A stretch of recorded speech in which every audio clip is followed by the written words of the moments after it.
episode na ito ay magmumotor tayong muli sa isa na sikat at bulubunduking dinarayo ng mga turista sa bayan ng San Nicolas, Pangasinan, o mas kilala sa tawag na Maliko. Ang Maliko ay kilala ring Pangasinan Nueva Vizcaya Road at tinatawag din itong The Little Baguio of Pangasinan dahil sa napakalamig nitong klima sa lugar at dahil may elevation nitong aabot sa 1,675 meters above sea level na halos kasing taas ng tinaguri ang the summer of capital ng bansa, ang Baguio City.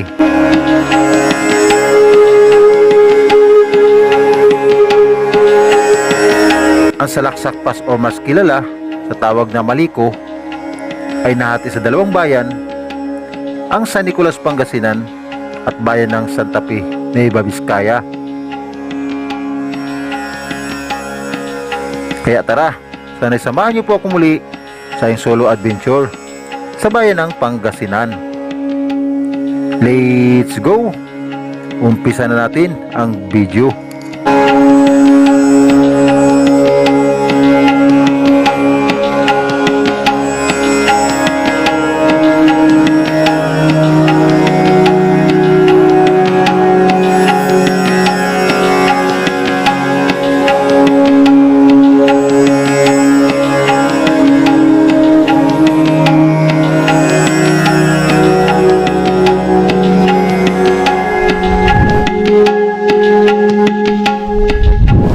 Mga Karipsol, good morning sa lahat, no? So andito tayo ngayon sa Tanikip, Tarlac.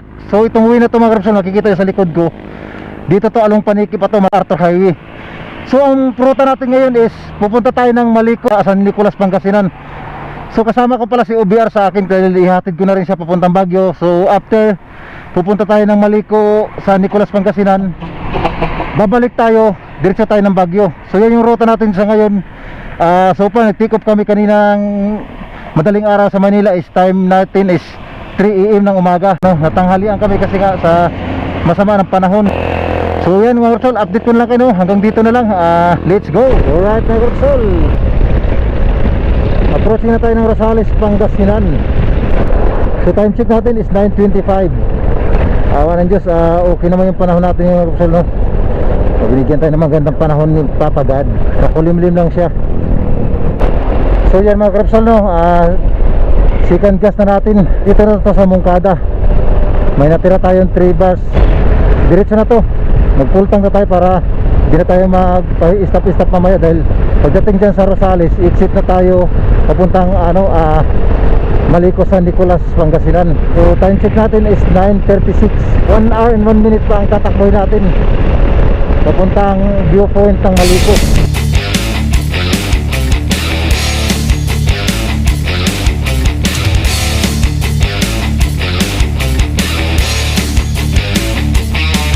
Ayan, nag-exit na tayo mga Karipsol. Papunta na tong Maliko, San Nicolas, Pangasinan. So hindi na tayo nakarating ng SM Rosales mismo. So ito na yung win na to. Tingnan mo, kita nyo ng Karipsol, oh. Yung win na to is diretso na to papuntang Maliko. Ayan, oh. Sundan natin yung mapa. Ang ganda dito. Grabe. Ang tuwid. Sobra. Even when you feel low, you can still go. Even when you feel slow, you can still go. Even when there's no hope, you can still go. I never answer to no, man, I still go. Ito, diretso lang tayo. Dami titinda mga topig dito sa gilid, oh. Yan. Wow. Ito mga Karipsol, oh. Oh, ang ganda, oh. Pinuman. Wow. Ito mga Karipsol, ang ganda niya. Ipapalipad kami dito, promise. Ay, may tubig. Ganda, no? Ganda dyan, no? No, paliparan, no? Ikot-ikutan ba?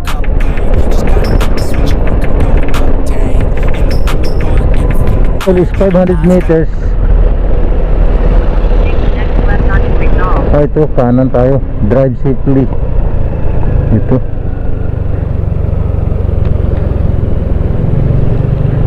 So magtatanong na rin tayo dito. Mas much better to magtanong. Boss, ito yung Maliko? Papuntang Maliko? Diretso lang. Diretso. Tanong na lang kayo sa bayan.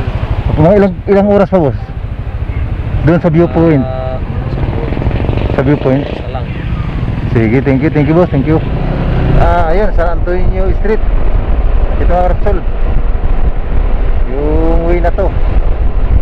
So, dire-diretso lang daw tayo as per nung mga local dito. Maganda naman pala yung kalsada dito, Marmol, kaya hindi kayo matatagalan sa biyahe. Nueva Vizcaya, Pangasinan Road na tong tatahakin natin, no. So, nag-stop tayo dahil bibili tayo ng photo para pambaon. Ayun, ang sarap. Magkano yan, boss? Diretso na to, boss, no? Maliko. Maliko. Diretso na to, di ba? So 45 kilometers pa kung tatakbo natin bago natin marating yung viewpoint ng Maliko. So tuloy-tuloy lang, maganda naman, kita nyo naman sa harapan natin yung kalsada, ano pa ganda. Kita nyo mga kapasalo, Barangay San Nicolasan. Dahil pala mga ganitong ano dito, mga ganitong tulay. Wow, ang ganda, oh, di ba? Oh, ang galing, ah.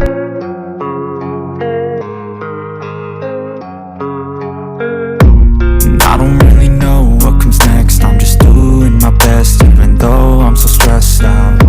So first time natin makapunta doon sa Maliko na yan. Matagal na natin pinagplanuhan yan. May BR kaso di nga matuloy-tuloy dahil nga sa yung schedule natin medyo alanganin. Minsan 1 day lang, 2 days lang yung day off natin. Kaya ngayon nagkaroon tayo ng 3 day off. Kaya ito, pupuntahan natin yan. Kukuha tayo ng mga video clip doon, mga aerial shoot. Welcome, bayan ng Tayog, mga kapsel. So papasok na tayo ng Tayog. So going pa rin natin binabaybay yung Nueva Vizcaya, Pangasinan Road. Welcome. Ang ganda.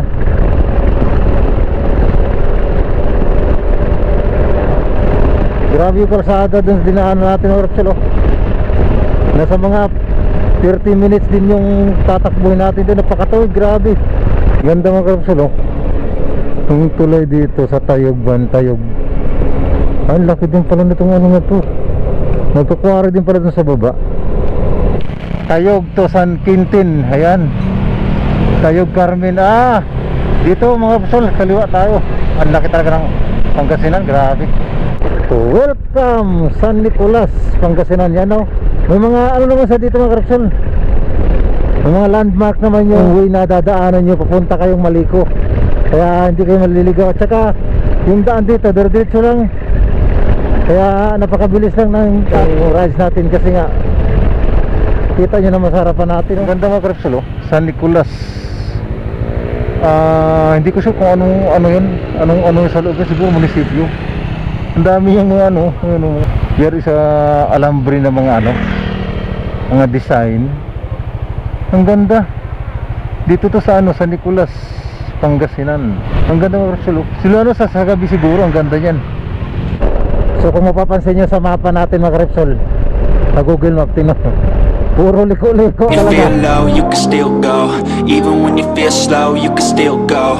Even when there's no hope, you can still go. I never answer to no, man, I still go. Yan, kita nyo sa harapan natin mga Repsol, yung bundok. Yan na yung akyatin natin.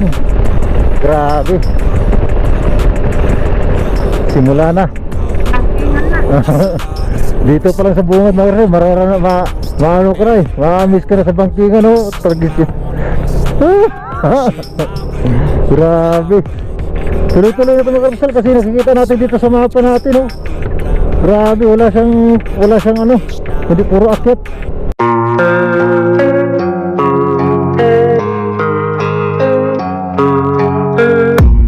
I don't really know what comes next. I'm just doing my best, even though I'm so stressed out. Everything just feels like a test that I fail, so depressed when I can't seem to get out. But something deep inside won't let me quit. I swear that I'm inspired by all this shit. Tell me that I can and I won't. That's what guides me the most. Your lies, I'll do what I want.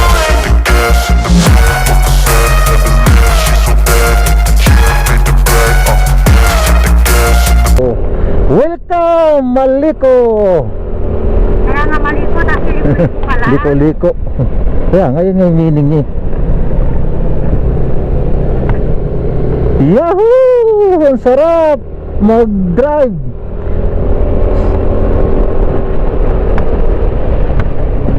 Grabe. Yan o, grabe. Ayun o, sabi ko naman Rosel, ito yung mga issue ng mga aakyat eh, baba. Grabe. Pinapakaganda ng gilid yung Rosel.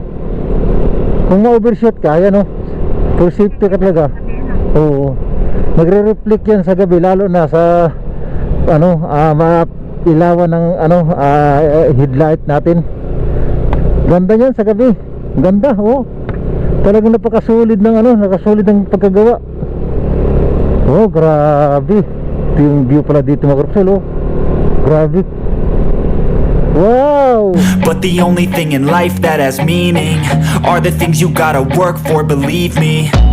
Take into your hands a plan, your own hands can land your own brand. And damn, I feel like no one takes accountability. They want the credibility, convincingly unwilling to put in the hours it takes to get some power. Don't be f***ing sour, take a cold shower, scream until you're louder, work until you're prouder. And all the doubters, they're just your downers. I swear to God they all let me down. I always fought just to wear the crown. I'm off at these f***ing clowns. Na-imagine ko mga Rosel, no? Parang ganito din yung sa Atok Benguet. Yung sa Halsima Highway. Espalto lang yung doon sa Halsima. Pero napakasulit ng gawa dito, grabe. Wow, mamaya sa taas mga Rosel, makikita natin yung view sa baba, yung pinanggalingan natin. Napaka trail ng daan dito, grabe oh. Sus, grabe buluktot. Nagkatakot. Nagkakatakot. Sulit naman talaga yung daan dito, kaya naman pala dinarayo ng mga motoriders ba. Kita nyo naman oh, grabe, sulit. Sus.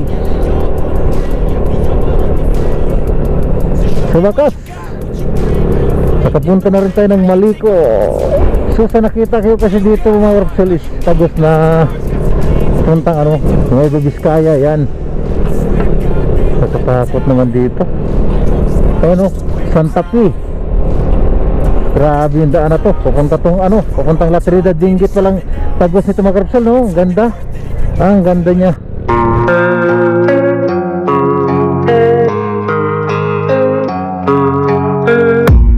I don't really know what comes next. I'm just doing my best, even though I'm so stressed out.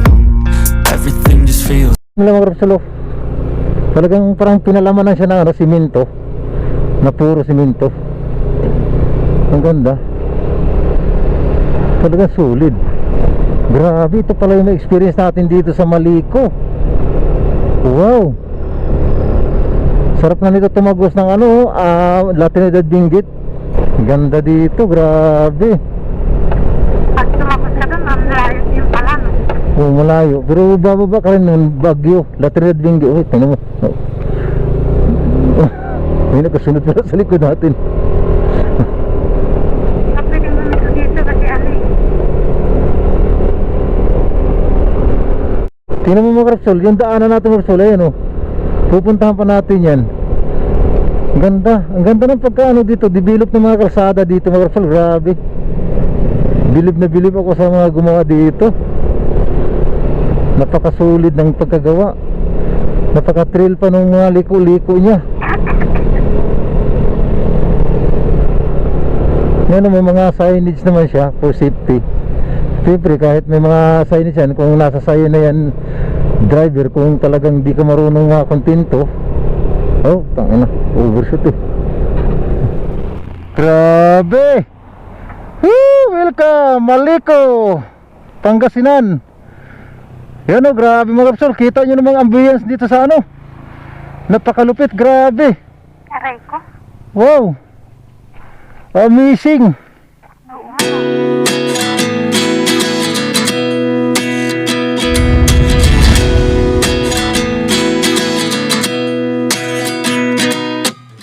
At 29 and I find myself wondering what did happen to the last 10. ran away with my life, fast forward, never turn back again. It's kind of funny that the more we pass time, the more we need to set the rewind. And 19 was the year I had to leave you, but now I'm seeing all the signs. Is this really happening? I can't believe it's true. I'm just as